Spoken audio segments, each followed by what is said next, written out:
Welcome back to the channel, guys, on episode 23 of the Clean Sweep. This week we're giving you a window into what happens in your schools when they're closed for 6 weeks. We're at one of our primary school cleaning contracts.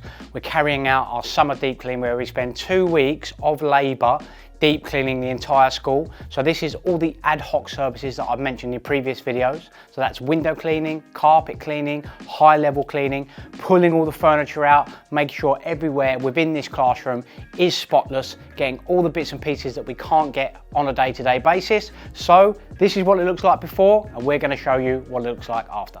So one of the first tasks that we need to carry out when we come into any school for a deep clean, we pull all the furniture away from the corners of the rooms. You generally find that the furniture will be on the outside of the room and the desks will be located in the middle. So we move them all to one end. That way we can get any bits of rubbish, staples and dust that builds up behind the furniture, clear all the skirting boards, and then what we'll do, we'll put it all back and then we'll clean all the desks in situ where they should be.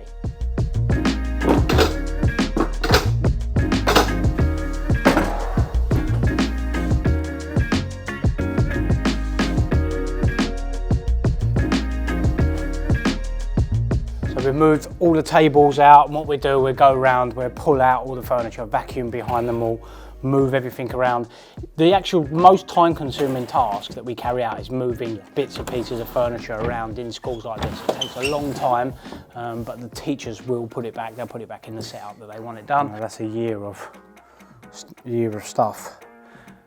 Children just put behind there. So guys don't have time to do it on a daily basis, unfortunately.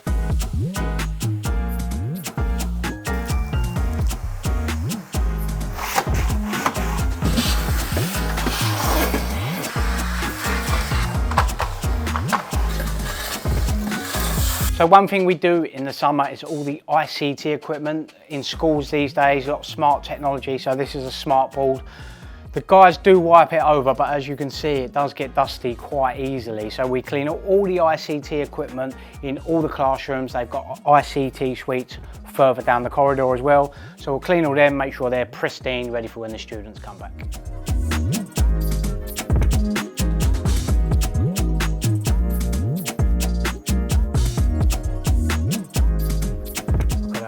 Glass now, much better.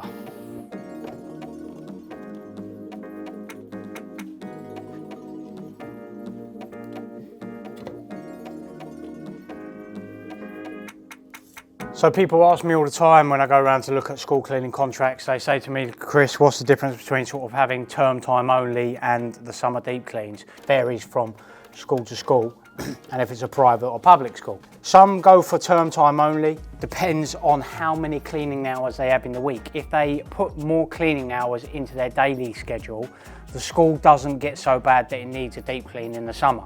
But the benefits of having that summer deep clean is, as I mentioned earlier, all the areas that they can't get to day to day, your high level cleaning, carpet cleaning, it just gives everything a real lift up ready for the term. And it will generally last for a year, and then it gets to a condition again where in the summer you need those 2 weeks. And I say, it just gives the standards a real good lift, ready for the term, ready for new children, and it's a nice environment for them to come back into, nice and deep cleaned.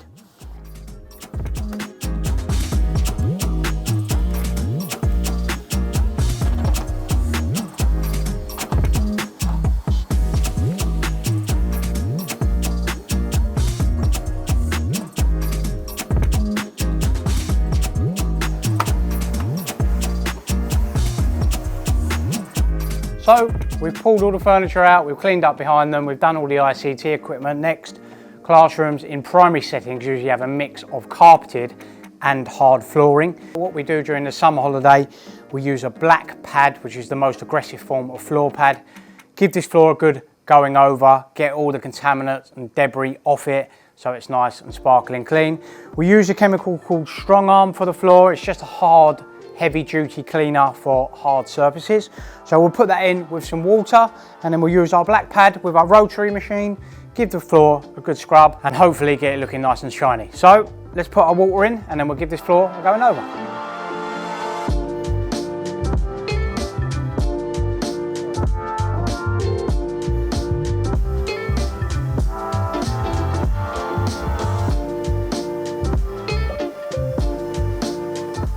can see the colour of the water, how dirty it is.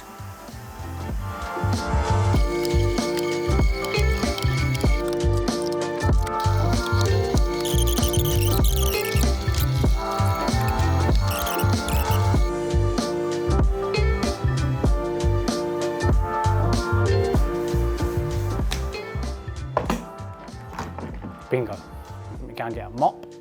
We'll clean some of that up.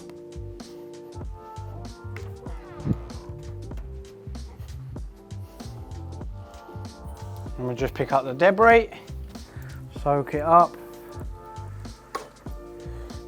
See the difference in colour.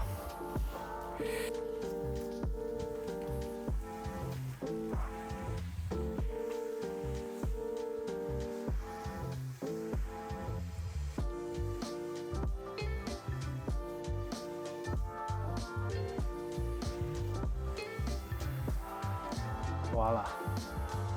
Best practice really, to be honest, you would use a wet pickup, because the age-old debate, as you say, from our visit in I-Team, click here to watch that video. With mopping, there is a debate that you are just sort of moving the dirt around, but we've picked it all up. The floor is 100% cleaner. So the next bit we're going to jump on is we've done the hard floors. We're going to do the carpets next, because you'll always work from the back of the room all your way out. So we've done the hard floor, we'll do the carpets, and then we'll head out the door and move on to the next classroom.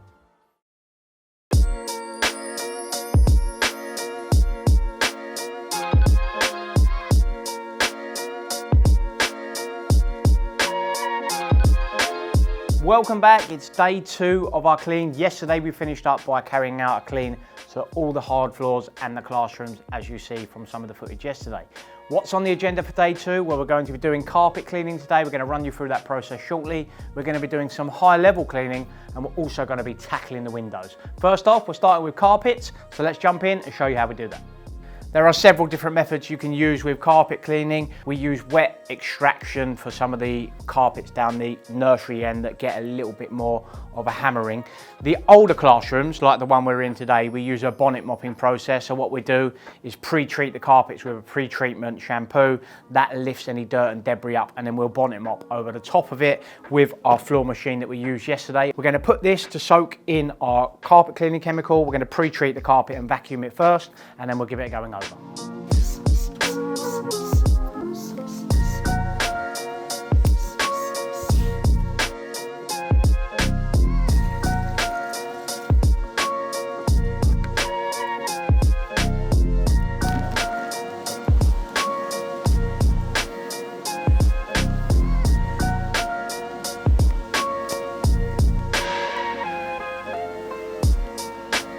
So we finished with our bonnet mopping, and this method will be used in the majority of the classrooms in this particular school. As soon as you walk in the room, you can smell it's been cleaned, the carpets look nice and fresh, and that smell element gives you the perception of cleanliness as well. So we're finishing up the classrooms, and now we're going to jump on to do some of the high levels, some of the ledges that you see behind me that the guys can't reach on a daily basis. We'll jump up and see what we can find up there.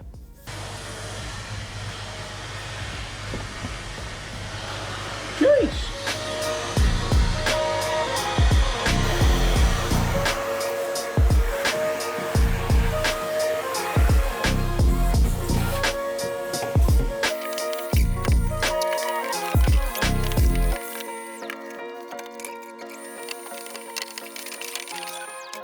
So we're in the common areas now. We'll do the tops of the lockers and the ledges that are up here, just again making sure we remove any dust. The guys will also do the ledges that run along the presentation board over there. So we'll give these a vacuum down again, just clear the dust there.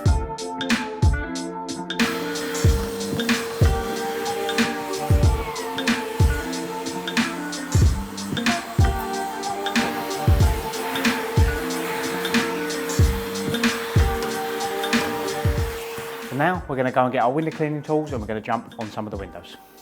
So one thing we always carry out is window cleaning, both internal and external. Externally, we only do, in most cases, once per year, and as you can see from this particular window, they do get quite dirty. I'm going to do a run of windows today with an applicator and squeegee, because that's the method I like. So we're cleaning some windows here, nice and fresh for when they come back from their break.